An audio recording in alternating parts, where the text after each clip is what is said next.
Hello. Hey, Naomi, this is Jake again. Hi, Jake. How you doing? I'm doing pretty good. How about yourself? I'm good. Been busy with interviews today? Oh God! Thank God, I'm narrowing it down now, Jake. That's right. That's good. Okay, so are you back home in New York right now? Oh yeah. All right. What neighborhood do you live in? I live in a neighborhood called Bed-Stuyvesant. Okay. Uh-huh. Oh, in Brooklyn. Okay, right on. So you're busy these days right now, and you've got your very first full length coming out about to drop, right? How's it feel after all these years of performing? Oh my God! I'll tell you, I'm very excited about it. Mm-hmm. Very excited about it. Was it? Have you been waiting a long time to finally pen a full album? You know, with the trees and stuff coming out, this allergy is a killer with me at times. Yeah, I feel you there. Yeah. Now, as you were saying, Jake, I'm sorry, dear. Oh, that's okay. Have you been waiting a long time to finally have a full-length album? I'll tell you, that's I love the song about change gonna come. Mm-hmm. Because I knew sooner or later something was gonna give. Right. And I just never gave up on my dream. I just stayed on out here. Right. Was it just a matter of making time or hooking up with the right people? Oh, that's the key, Jake. Mm-hmm. That's hooking up with the right people. Exactly. And that's why I keep telling people, it's not how well, if you don't run into the right people, you'll still be out here. Exactly. So just the idea of just hooking up with the right people and just being patient to wait. Because you got to have patience and wait. That's exactly right. And nothing going to happen before it's timing. Now, how did you get together with the Daptone crew? Well, I met Gabe when Brother Rob and I, he saw us performing down at the Flaggery in the Village a couple of years ago with Jerry Goldberg with the R&B band. Mm-hmm. And he liked it. He had heard about me, and somebody told him to come down to the club and check me out. Because he heard was looking for somebody with the James Brown and the Sam Cooke sound. So he heard me. So what we decided to do, that all three of us hooked up together. That's me and Brother Driver, myself, and Gabe. Because Brother Driver, Cliff Driver, like I said, we've been friends for over 30-some years. Because he's my teacher that got me where I am. And so I thought, I'd tell you what, why don't we just all just work it together? And that's how we started out when he did the 41st Street Breakdown. And we started from there. And then as the years went by, everybody, and eventually he came to Brooklyn when that fell apart with him and their partner and stuff. And then he started working on his own studio. And Gabe also played the bass for us with me and the Gospel Queens. And so like I said, through the years on and on with them traveling and things happening for them also, then I was out there many years by myself as a female vocalist. And then because the Queens, they was working with another guy named our King, but he died. Okay. But they wasn't together before that time, so they wanted to know why can't they join it with me? So Brother Driver said, I'll ask her. So he asked me. I said, I don't have no problem with it as long as that's peace. I'm not gonna be bothered with anything when it's confusion. If they're about peace, let's go. If you're not about peace, I'll continue to stay out here by myself. There you go.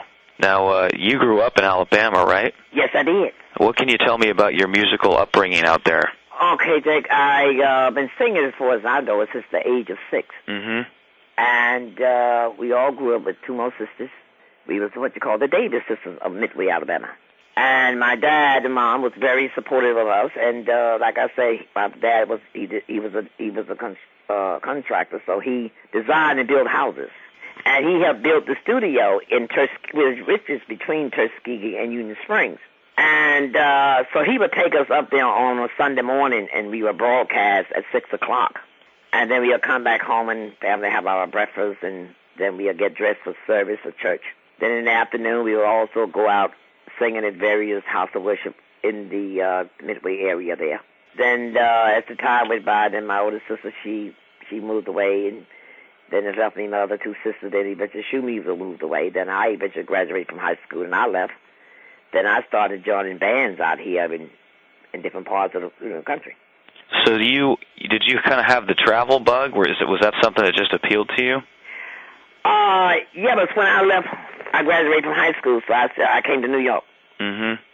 And then I was here about a year. Then I went back. Then I went back with Miami when my daughter was born. And then I joined clubs down there. I started sitting in. Then I stayed about a good 2 years, and I didn't like it down there, so I came back to New York, and this way I've been ever since. and just going into different clubs and sitting there and asking to be on people's shows, and that's how I got out here. Right, okay. And then I ran into Brother Driver and them. They had just come off the road, I think, backing up James Brown. Then he had his own band called the Ramrod. Okay. And I was the house singer at at the Nightcap on Flatbush Avenue here in Brooklyn. Mm-hmm. So I was the house singer. And then they went back on the road again. Then eventually I went up in the Bronx and joined another band up there as the female vocalist. So we would work up in the Catskill in the summer. And then as the years went by, then him and there with different bands and they ran around. And I ran back into Brother Drive and them years later that I started going on different gigs with him and his band. And then years later, then he was with R. King. And then after that, they asked, well, okay, we're going to join up with Naomi. And then I got back into the gospel field. So it's been a round circle thing with me. You know, from the show in this world, that's where everybody that interviewed me today, they've been quite fascinated because it's how did you feel from the R&B world back into gospel? But the bottom line is, like I told them, you know, my heart is the same. And I'm glad about it. It's the foundation from coming up as a child in the church affairs, what allowed me to be able to reach out to people in the nightclub field. So getting back into the gospel, it was no big thing because it's all about love. Were there particular artists that were really speaking to you when you were younger like that? I'll say, again, Sam Cooke. Mm-hmm. That was Otis Redding. That was the 5 Blind Boys of Alabama. Mm-hmm. I was impressed about some of James Brown stuff. And, but like I said, you know, those what you call like pretty much like my mentor, because during the years in Alabama, those were the major big singers. And during those eras and years I was coming up. And I liked them for the simple reason because they had meaningful stories behind the songs. You know, like you would say, you know, there's a story to every song we sing. So I listened to the story behind a song. That's why people why you like Change Gonna Come. Because like I said, now with the other one, like, I'll take the long road. Because I knew eventually, it don't make any difference who gets there. Eventually, we all going to get there.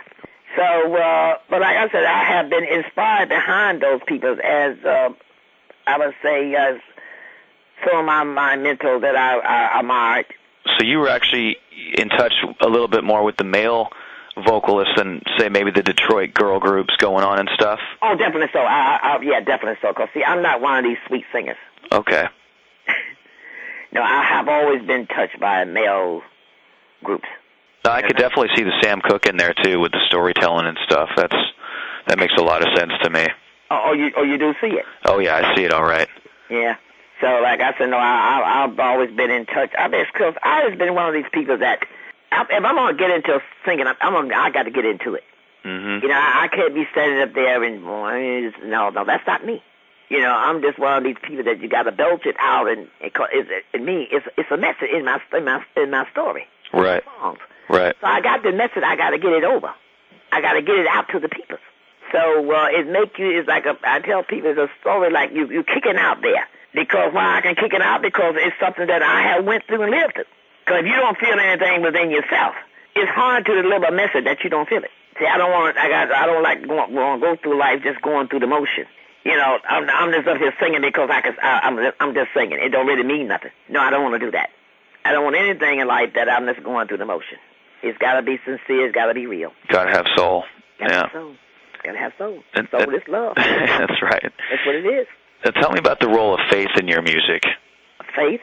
Yeah, because I know that you're very active in the church, and it's Naomi Shelton and the Gospel Queens. You know, the whole role. It seems that the church definitely has something going on there with you. Well, I'll tell you, the church is really like my backbone. Mm-hmm.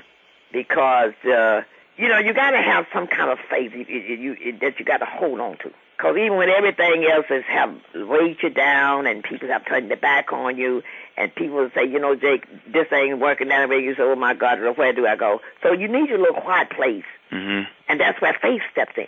Right. And I can tell you, you don't have to be a religious person to have faith. Right, spiritual person, you'd say. Yeah. You don't have to, like I said, only thing as long as you know you have a relationship with God. But you got to have a relationship. And it doesn't mean that you have to run to church every Sunday, every day. As long as you know you have a relationship. Like I said, you know when things, you're sitting there in your living room, whatever you may doing, in your office, and you're sitting there getting things together, say, I'm going to do an interview today, and Lord, what shall I say? How shall I put this? And that's my faith step there. Mm-hmm. And that's when you know you have a relationship. Like people say, I know you're not. They say, I know you're no, I'm not a religious person. I have a relationship with God. That's why I'm able to have a relationship with you. Because if I don't have a relationship with him, then it's hard for me to have a relationship with other people. Because now you're putting out something that's false. See, now you're making believe that you're this great person, but underneath you really don't care about nobody. And you don't have to go through life doing that. That's carrying an extra load that you don't even need to carry. Who needs extra baggage? Just be yourself. Absolutely. And I'm always grateful for how God hooked me up and what he gave me, and I use whatever tool he gave me. I make it work for me to the best of my ability. I don't want to be like nobody else. I don't want to take nothing from nobody else. Just let me use what he has given me, and I'm glad about it. And that's what people don't understand. When you recognize who you really are and accept yourself for what you is, then you can go ahead and move mountains. That's excellent. Yeah. Now, do you get back to Alabama much these days? Are you close with family and stuff there? Yeah, I'm very close with family. Matter of fact, Jake, I flew down into Miami in March, just for 3 days, because I wasn't so sure when this record come out whether I'm going to be able to go into Alabama this summer. So what I did, I flew down to join my 2 brothers and my sister. Just 4 children left out of 7. My mother and father both has gone on to glory. And so I joined them down in March, and we had a great time together. And like I said, if I don't get that way this summer, I saw my family. Yeah, I'm very, very close with my family. That's nice. We have a great relationship. Because my dad have always said in his life, regardless of what happened, children, learn to stick together with each other.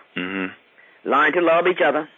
And we are very supported. All of us are very supported. I have 2 brothers left and just me and my sister. It's 2 and 2. So whatever everybody's about, we support each other about whatever they're about. We don't get into each other's business. And we just have love for each other. So if they need me, I'm there, because I'm the one that's moving freely to go up and down the road, which I've been the runner all my life for the family. But it's all good. God always got somebody set aside for that.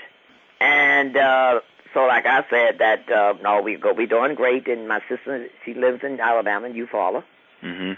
And she also has her husband been dead now over a year ago, so she's busy playing music in churches and stuff down there.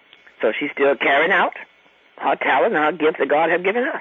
That's great. Yeah. So like I said, everybody else is still moving on. Excellent. Yeah. Now, what is it about New York that you love so much? Is it the scene, or is it just the community? What is it that captivated you about New York so long ago? Well, you know what it was, Jake? It wasn't so much in New York, because, see, I lived in Miami for about 2 years. I had made a decision in life is that wherever you live near, you got to stay put someplace. You, in order to accumulate anything, you got to stay put. So what I learned once I learned to get established, I learned to adjust. And once I learned to adjust, I said, you know what, I'm able to stay put and make this place work for me. You know, and that's what I did. So I've been here over 40-some years now. And not that I'm in love with the city, but like I said, I have got established here. And thank God with my music career, now I'm glad that I stayed here. So like I said, I don't care where you go, you got to stay put someplace, because other than that, you will never accumulate anything. And if somebody try to reach me, I'm here today, then another 4 or 5 months, I'm going somewhere else, and that's hard. That's a person that you really can't rely on, because I'm a runner. So I didn't want to be a runner. I said, let me make somewhere my home away from home. So that's why I stayed put here. I go this way. You hang on to your dream, hold on to them. Eventually something's going to give. It may be years from now, but I said, I don't care. I'm staying out here. And sure enough, the change did come. Oh, yeah.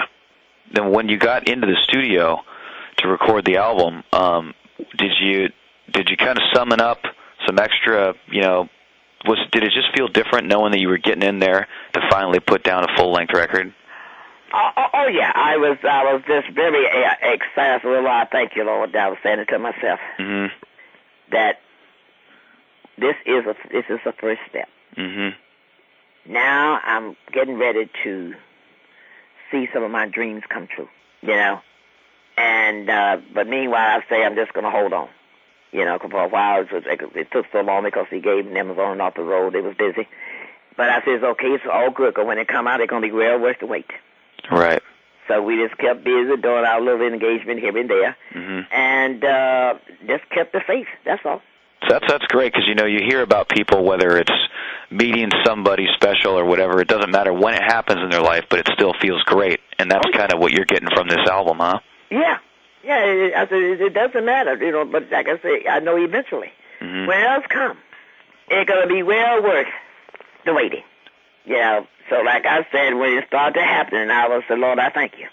Excellent. At least I know it's a starting point. You know, somewhere you stay out and it feels so long, you say, Jesus, when am I going to get to my destination here? But then when you see yourself things start to opening up, it's like a flower. Eventually the blooms keep opening up each day. And you say, okay, then now I see myself. Now we getting ready to get there. You know. Now I feel like this kind of ties into probably my favorite song on the album. You know, I'll Take the Long Road, and I was wondering if you could. I think most people, because most of my talk show this afternoon from 1:30 up until now is about. It doesn't matter whether you take the short or the long, as long as we get there. And the long road has worked for you. Oh yeah, that's good. See, the long road works for me, and change is gonna come works for me. And what have you done, my brother? Sums it up. Now, where do you go from here? Excuse me? Where do you go from here now that you've got the LP coming out? What's next for you? Well, let me see now. Next thing going to be on the road, getting it out here, promoting it, and I'm just looking forward to going here in there overseas to touch souls and spread the news. That's great. That's what I'm looking forward to now. Just getting out here now and just touch people's and now with the same token, they touching me. Excellent. And because you don't want to, I don't want to stay put, because too much good material into the songs to let it just stay in one place.